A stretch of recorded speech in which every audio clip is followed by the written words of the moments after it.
আসসালামু আলাইকুম গাইস। আজকে আপনাদের মাঝে একটি নতুন ব্লগ নিয়ে আসলাম। এটা হচ্ছে পালসার N250 8 চ্যানেলের একটি অয়েল কুলার, যেটা FZS V2-তে ইনস্টল করা হয়েছে। এটা হচ্ছে ফ্রন্ট সাইড লুক, দেখতে কেমন হচ্ছে, অনেক অ্যাঙ্গেল করে লাগানো। এটা হলো আমাদের ফ্রন্টের লুকটা, আসছে এখান থেকে। গাড়ির একটা মাস্কুলার লুক চলে এসছে, দেখতে অনেক হেভি একটা বাইক লাগতেছে। মনে হচ্ছে যে লিকুইড কুলের মতো একটা বিশাল বড় একটা রেডিয়েটর।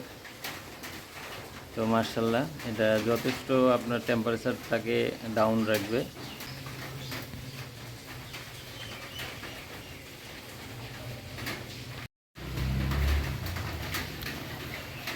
এটা হচ্ছে পালসার N250-র একটা অয়েল কুলার, যেটা আমরা FZS V2-তে ইনস্টল করেছি। এটা একটু জায়গাটা অনেক হিসাব করে লাগাতে হয়েছে, কারণ V2-র আসলে জায়গা কম এখানে সকাপ থেকে। তো এটা অনেক সময় লাগছে আর কি ইনস্টল করতে, অনেক মাপ যোগ দিয়ে তারপরে আপনার ফাইনালি আমরা এটা ইনস্টল করতে পেরেছি, এবং ক্লিয়ারেন্স যথেষ্ট আছে আপনার। এটা আমরা টেস্ট করেছি যাতে মাঠঘাটের সাথে না লাগে। এই হচ্ছে ফিল্টার থেকে লাইন বের হয়ে গেছে, বের হয়ে। আর এই অয়েলগুলোর আমরা রাবার অংশ অনেক ছোট লাগিয়েছি, এজ লাইক N250-র মতোই অনেক ছোট করে লাগানো হয়েছে।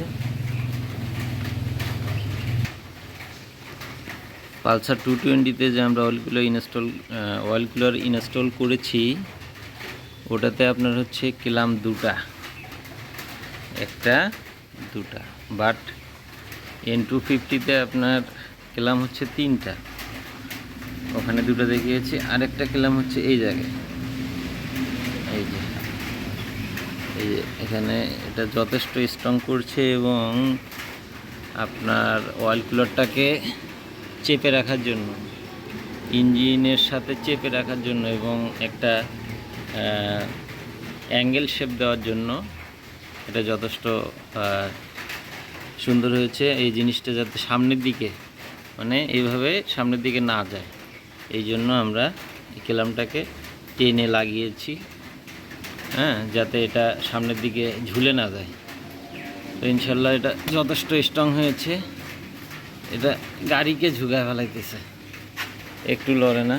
এবং এখানে রাবার ইউজ করেছি দুটা, এখানে একটা, দুটা রাবার, এবং এই জায়গায় একটা রাবার। এটা হচ্ছে আমরা টেস্ট করেছি, 200 ml থেকে একটু কম অয়েল লাগে এটাতে। আর পাইপ সহ 250 ml অয়েল যদি আমরা দিই তাহলে যথেষ্ট। লেয়ার হচ্ছে 1 2 3 4 5 6 7 8 লেয়ারের একটা অয়েল কুলার, যেটা অ্যাজ লাইক দেখতে MT-15-এর মতো লাগে, অনেক সুন্দর লাগে অয়েল কুলারটা, এবং গাড়ির লুক চেঞ্জ হয়ে গেছে। তো ইনশাল্লাহ। আর এখানে আমরা ব্যবহার করছি copper pipe, industrial copper pipe, যেটা অনেক মোটা। এটা গাড়ির সাথে ইনশাল্লাহ লাইফ দেবে। আর এখানে ব্যবহার করা হয়েছে দুটা কুলিং ফ্যান, যেটা হচ্ছে আপনার টেম্পারেচার কন্ট্রোলারের মাধ্যমে 80 ডিগ্রিতে আমরা সেট আপ দেবো। 80 ডিগ্রির উপরে যদি ইঞ্জিন অয়েল টেম্পারেচার ওঠে, তখন সে আপনার ফ্যানকে চালু করবে, এবং 80 ডিগ্রির নিচে নেমে গেলে আবার ফ্যান বন্ধ হয়ে যাবে। এবং সে বাতাসটাকে এই দিক থেকে টেনে নেবে, টেনে নিয়ে এদিকে বের করে দিবে, এবং এর মাধ্যমে ইঞ্জিন হেডের মধ্যে আপনার এই টেম্পারেচারটা বাতাসটা ইঞ্জিন হিটেও এসে লাগবে যখন গাড়ি ট্রাফিকে থাকবে। তো এখানে আমরা দুটো ফ্যান ব্যবহার করছি, এই পাশে একটা আর একটা এই পাশে। দুটো ফ্যান ব্যবহার করা হয়েছে।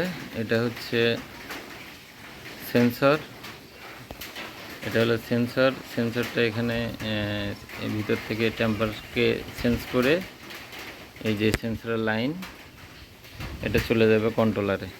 এটা কন্ট্রোলারটা এখন আমরা ইনস্টল করি নাই, কন্ট্রোলারটা ইনস্টল করব এখন। কন্ট্রোলারটা নিয়ে আসা হয়েছে,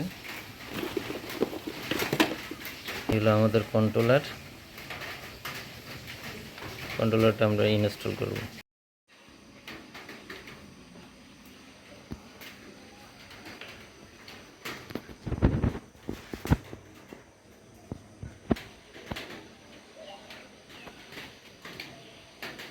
সো গাইস, আমি প্রায় 2022 সাল থেকে প্রায় 200-র কাছাকাছি অয়েল কুলার ইনস্টল করেছি। তো যারা অয়েল কুলার ইনস্টল করতে চান তারা ইনশাল্লাহ অয়েল কুলার ইনস্টল করতে পারবেন। যে কোনো বাইকে অয়েল কুলার ইনস্টল করা যায়। এটা আপনার যে বাইকই থাক, যদি এয়ারকুল হয়ে থাকে আপনি অয়েল কুলার ইনস্টল করতে পারবেন। তো মোটামুটি সব বাইকেই করা হয়েছে। কেউ যদি রয়্যাল এনফিল্ডে অয়েল কুলার ইনস্টল করতে চান করতে পারবেন। অনেক 20 এটাতেও করতে পারবেন। তো ইনশাল্লাহ এখন যেহেতু বড় 250 অয়েল কুলার চলে আসছে, N250, এটাতে আপনারা ইনস্টল করতে পারবেন। তো আমার হোয়াটসঅ্যাপ নাম্বারে আপনারা মেসেজ করতে পারেন, হোয়াটসঅ্যাপ নাম্বার দেওয়া থাকবে। আজকে এই পর্যন্ত, আল্লাহ হাফেজ।